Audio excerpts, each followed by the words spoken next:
A dívida pública do Brasil está em um patamar preocupante e, se continuar crescendo sem controle, o país pode enfrentar sérias consequências. Neste vídeo você irá entender os riscos e, principalmente, como isso afeta diretamente a sua vida e seus investimentos. A dívida pública refere-se ao montante total de débitos contraídos pelo governo para financiar suas atividades e cobrir déficits orçamentários. Ela se divide em duas categorias principais.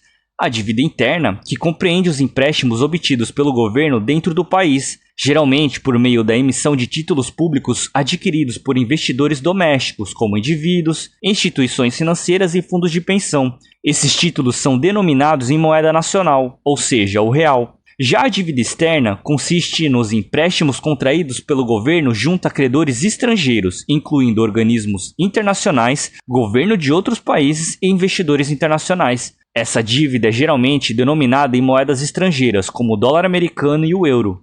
Para avaliar qual das dívidas representa o maior desafio para o Brasil, é essencial considerar alguns aspectos, como o valor absoluto da dívida e a proporção em relação ao PIB. Em dezembro de 2024, a dívida bruta do governo geral, que inclui principalmente a dívida interna, atingiu 8,9 trilhões de reais, correspondendo a 76,1% do PIB.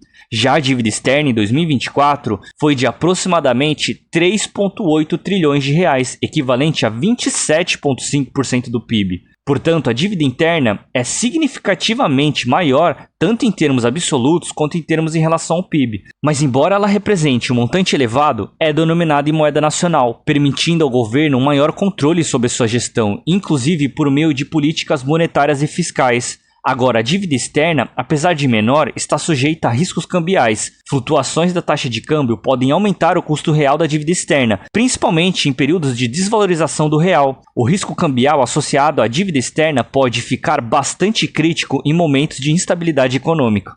A trajetória da dívida interna brasileira tem mostrado uma tendência ascendente nos últimos anos. Em 2019, a dívida bruta do governo já estava em torno de 75,8% do PIB. Já em 2020, devido aos gastos relacionados à crise mundial que aconteceu neste ano, a dívida aumentou significativamente, alcançando 88,6% do PIB. Em 2021, houve uma leve redução, situando-se em 80,3% do PIB. Em 2022, a dívida manteve-se relativamente estável, em 79,6% do PIB.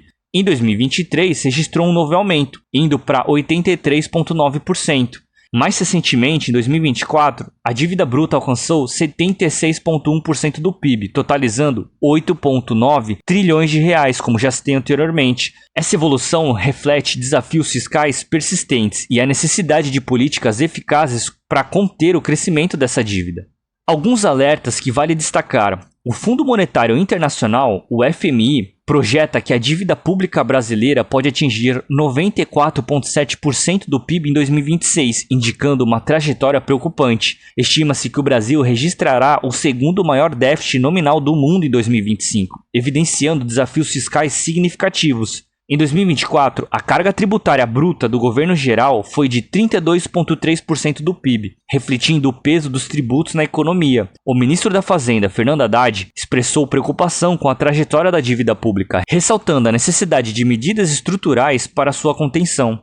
E antes de continuarmos, se você gosta desse tipo de vídeo de temas como economia, investimento no mercado de ações, curiosidades do mundo financeiro, se inscreva aqui no canal, pois é o que abordaremos sempre aqui. E já ative o sininho também para você ficar sabendo quando sair novos vídeos. O aumento contínuo da dívida pública brasileira levanta preocupações sobre a sustentabilidade fiscal do país. Uma dívida elevada pode limitar a capacidade do governo de investir em áreas essenciais como saúde, educação e infraestrutura. Para garantir a estabilidade econômica a longo prazo, é crucial implementar políticas fiscais responsáveis, buscando o equilíbrio entre receitas e despesas. Reformas estruturais que promovam a eficiência do gasto público e a ampliação da base tributária são fundamentais nesse processo. Em suma, embora a dívida pública seja uma ferramenta legítima de financiamento governamental, seu crescimento descontrolado pode comprometer a saúde fiscal e o desenvolvimento financeiro do país. Portanto, medidas prudentes e estratégicas são muito importantes para assegurar a sustentabilidade das finanças públicas brasileiras.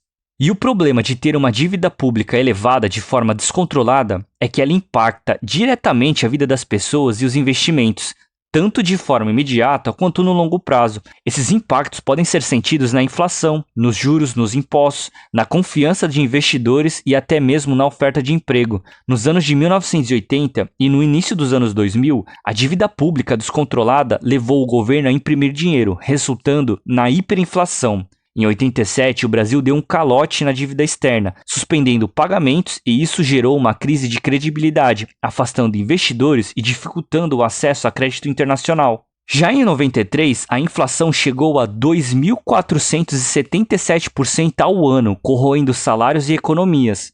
No ano de 1999, após a crise fiscal e cambial, o Brasil abandonou o regime de câmbio fixo e deixou o real flutuar, causando uma forte desvalorização da moeda. O dólar saltou de R$ 1,20 para R$ 2,00 em poucos meses. Em 2015, a dívida pública brasileira estava crescendo rapidamente e o Banco Central elevou a Selic para 14,25% ao ano, encarecendo financiamentos e reduzindo o crescimento econômico.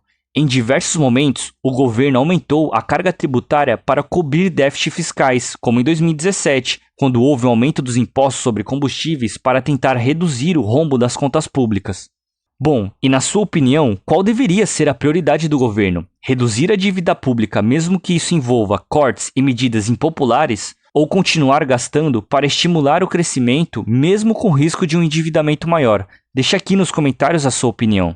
A dívida pública elevada não é apenas um número técnico nos relatórios do governo, ela impacta diretamente no nosso dia a dia, ou seja, nos juros que pagamos, na inflação que sentimos no mercado ou até na qualidade dos serviços públicos que recebemos. O Brasil ainda não quebrou, mas está a um ponto de atenção que exige responsabilidade fiscal, planejamento de longo prazo e, principalmente, pressão da sociedade por políticas sustentáveis.